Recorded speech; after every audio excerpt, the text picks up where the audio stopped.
বনের সভা, বাঘের বিচারের ঘোষণা। বাঘরাজ গম্ভীর গলায়, গর্ব করে, এই বন এখন অন্যায়ের বনে পরিণত হয়েছে। আমি আজ ঘোষণা করছি, আজ থেকে আমি করব বনের বিচার। যেই অন্যায় করবে তার এমন শাস্তি দেব যাতে 3 দিন ধরে দাঁত কাঁপবে আর চতুর্থ দিনে হেঁচকি উঠবে। বাংলা। গাধা। বাহ রাজামশাই, একদম ঠিক বলেছেন। তাহলে প্রথম বিচারটা আমার দিয়ে শুরু করেন। কারণ কালকে শিয়াল আমার বাঁধাকপি চুরি করেছে। আমার বাঁধাকপি মানে আমার সম্পদ, আমার জীবন, আমার সুখের ভাতের সাথী। শিয়াল চোখ বড় বড় করে, কি? আমি নাকি? ওই বাঁধাকপি দেখে তো হাতিও ভয় পেয়েছিল। ওটাকে কেউ খায় নাকি? ওটাতে গন্ধে মনে হচ্ছিল সাপও নাকে রুমাল বেঁধে পালিয়েছে। হাতি ধীরে ধীরে, আমি ভয় পাইনি। আমি শুধু গন্ধ শুঁকে অজ্ঞান হয়েছিলাম। তারপর জেগে দেখি পাশে ভাল্লুক হেসে বলছে, গন্ধে ঘুম ভালো আসে। ভাল্লুক হাসতে হাসতে মুখ ভরে খেতে খেতে, ওই বাঁধাকপি আমি খেয়ে ফেলেছি। হি হি হি, দারুণ টেস্টি ছিল। আমি তো ভাবছিলাম পাকা কেক। বাঘরাজ চমকে, কি? তুমি অন্যের বাঁধাকপি খেয়ে ফেললে?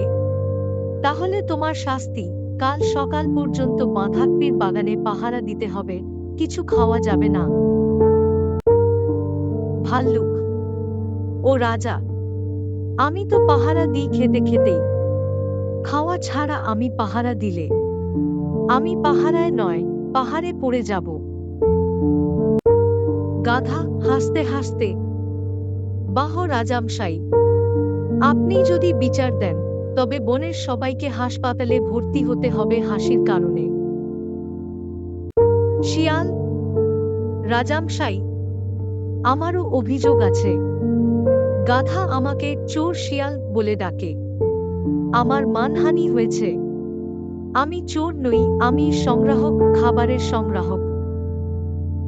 বাঘরাজ চিন্তিত মুখে, চোর শিয়াল বলা মানহানি নয়, এটা তো ঐতিহ্য।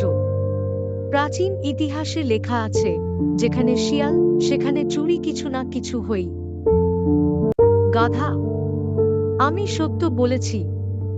শিয়ালই চুরি করে আমার বাঁধাকপি, আমার কলা, এমনকি আমার গানও চুরি করতে চেয়েছিল। আমি যখন গান গাই, ঢ্যাং ঢ্যাং ডং, আমি গাধা বনের রাজা, তখন সে আমার গান নিয়ে পালায়। শিয়াল রাগে লাল হয়ে, তোর গলার আওয়াজ শুনে আমার কান পুড়ে যায়। আমি গান নিতে যাই না, আমি পালাই। আমি বাঁচতে চাই, রাজা।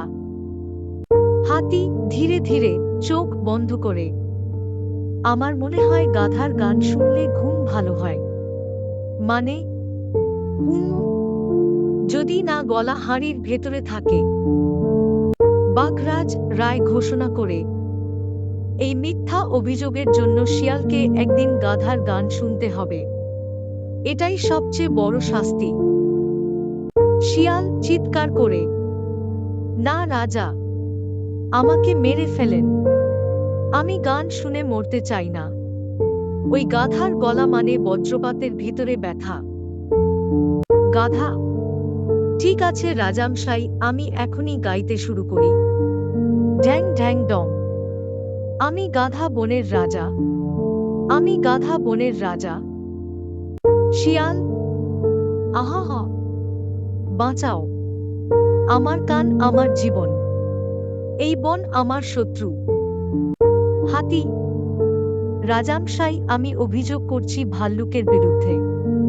ও গতকাল নদীর ধারে গোসল করতে গিয়ে আমাকে মোটা সাবান বলেছে।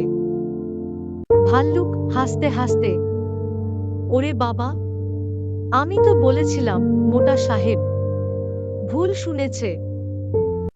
গাধা চেঁচিয়ে, মিথ্যা, আমি শুনেছি, ও বলেছিল মোটা সাবান গরমে গলে যাবে। বাঘরাজ, চুপ সবাই, এই মামলার রায় হবে উল্টো। যে অভিযোগ করেছে সেই পাবে শাস্তি। হাতি বোকা মুখে, মানে কেন? বাঘরাজ আত্মবিশ্বাসে, তুমি যদি মোটা না হতে, কেউ তো বলতো না তুমি মোটা সাবান, তাই দোষ তোমারই। হাতি অবাক হয়ে, রাজামশাই, আপনি কি ঠিক আছেন? এই বিচার তো মাথায় ঢুকছে না।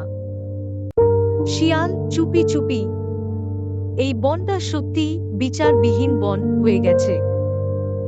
গাধা হাসি থামাতে না পেরে, রাজামশাইয়ের বিচার মানে যার ভুল নেই তার শাস্তি হবে আগে। রাজামশাই, এখন আমি অভিযোগ করব আপনার বিরুদ্ধে। আপনি সকাল থেকে কিছু খাননি, তাই রাগ সব আমাদের উপর ঝাড়ছেন। বাঘরাজ চমকে, কি? আমি? আমার বিরুদ্ধে মামলা? এটা কি বনের ইতিহাসে শোনা গেছে কখনো? শিয়াল ঠোঁট টিপে, হ্যাঁ রাজা, বিচারবিহীন বনে উল্টো রায় হয় না। তাহলে আপনাকেও শাস্তি নিতে হবে। ভাল্লুক, ঠিক বলেছে।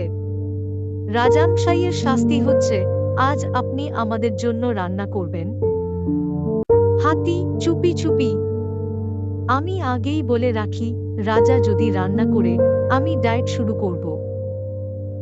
বাঘরাজ, না না, আমি বাঘরাজ, আমি রান্না করব না। সবাই একসাথে চিৎকারে, বাঘরাজ বাঁচাও ও। বাঘরাজ শেষে হাঁসফাঁস করতে করতে সবাইকে ডাল ভাত রান্না করে খাওয়ায়। গাধা মুখ ভরে খেতে খেতে, বাহ, রাজামশাইয়ের হাতের ডাল মানে বিচারের স্বাদে মেশানো ভাত। শিয়াল হাসি থামাতে না পেরে, আজ থেকে বনের নাম হবে বিচারবিহীন বন। সবাই একসাথে হা হা হা।